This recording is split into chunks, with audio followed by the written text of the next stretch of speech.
Chapter 14. Cammy Cheesewell was one of the first to take the physical exam. Beef Hardy saw her in the waiting room crowded with cadets. As she left Dr. Doolittle's office. "Well?" he asked. "How did you Krot, krot." She replied miserably. "You fail?" Beef cried, slapping his forehead so hard in surprise that he toppled to the floor, and two cadets had to help him to his feet. I'm just exhausted," Cammy said weakly. "I guess I shouldn't have stayed up all those nights plotting against you-know-who."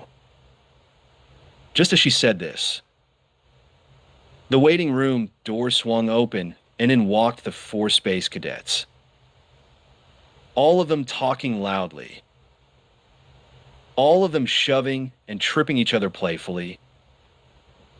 All of them as blue as baboons.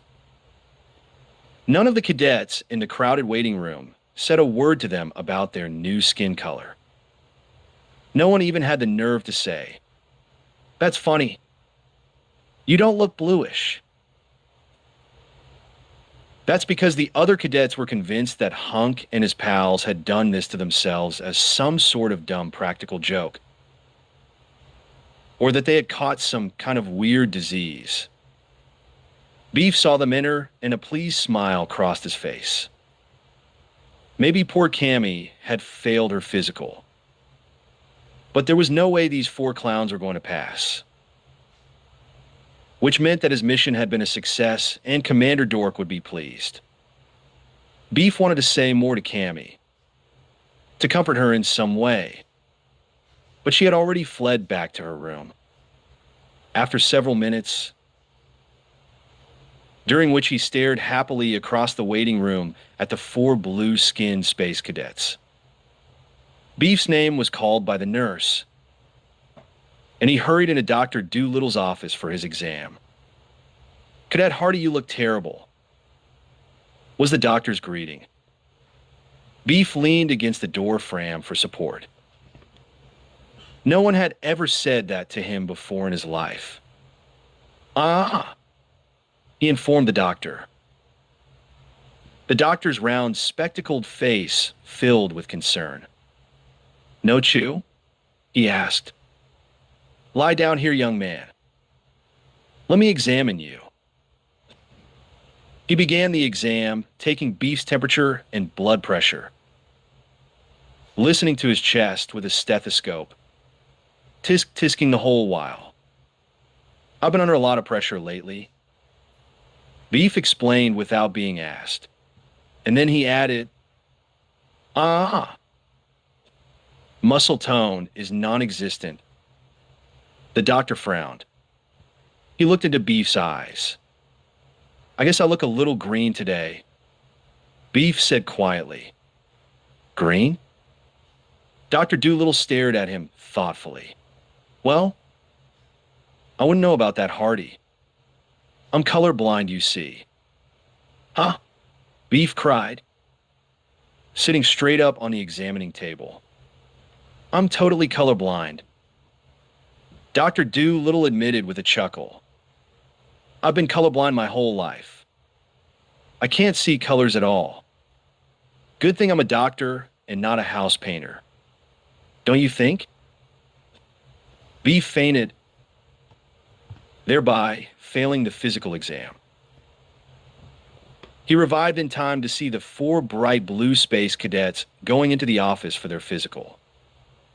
He saw them greet Dr. Doolittle and, true to form, Hunk picked up the mouth of the stethoscope and shouted, "Testing 1, 2, 3. Getting quite a reaction from the doctor, who wasn't quick enough in removing it from his ears. "You fellas are looking in the pink," Beef heard the doctor say. Then the door closed behind them. "They're going to pass," Beef thought, staggering back to his room. "Those four blue baboons are going to pass." He'd never felt so miserable in all his life. Commander Dork had never felt so happy in all his life. The 4 space cadets had flunked. They had flunked their written exams. They had flunked their weapons exam. They had even flunked their physical exam. The doctor couldn't even find a heartbeat on one of those 4 morons. The one named Andy.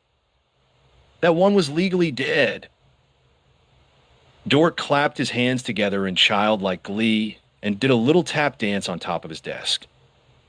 He made up a little song, which he sang as he danced. The lyrics consisted of, "They flunked. They flunked. They flunked." He stopped his dance, suddenly thinking about the other 2 unfortunate cadets, Hardy and Cheesewell. They had flunked too. What a pity. 2 excellent cadets. Dork didn't want to see them go. But what choice did he have? At least they had flunked out of the academy and ruined their lives forever for a good cause. His cause. He would have to send them a letter of thanks to take with them as a farewell present. It was the very least he could do. They flunked. They flunked. They flunked. The headmaster resumed his joyful desktop song and dance. Goodbye to the 4 space cadets. And goodbye to the Space Academy forever. Hello to a blessed retirement. To a quiet, secluded planet where he could fish all day. And dream of cherry rhubarb pies. Only dream of them. Oh well, life isn't perfect. He decided. Not perfectly perfect, but perfect enough. Commander Dork was still tap dancing on his desk when the 4 space cadets, Cammy Cheesewell and Beef Hardy, entered to receive their bad news in person. "Oh, sorry. I was just, looking for something up here," he told them. He climbed down from the desktop, pulling in his chins, tightening his lips into a hard expression, putting on his most serious face. All 6 of them stood in a casual line in front of his desk. The headmaster surveyed them all darkly, his hard expression unchanging. "Am I seeing things?" he thought, rubbing his eyes. "Or are those 4 clowns bright blue?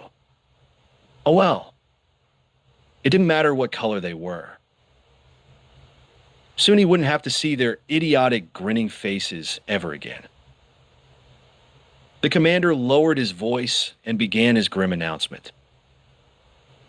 "I'm sorry to say that I have the most unhappy news for you 6 cadets," he said softly, his face filled with regret. "The most unhappy news a cadet can receive." And then he just couldn't contain himself. He began giggling, then roaring with laughter. "You flunked. You flunked. You flunked." He sang with more joy than he had felt in 40 years.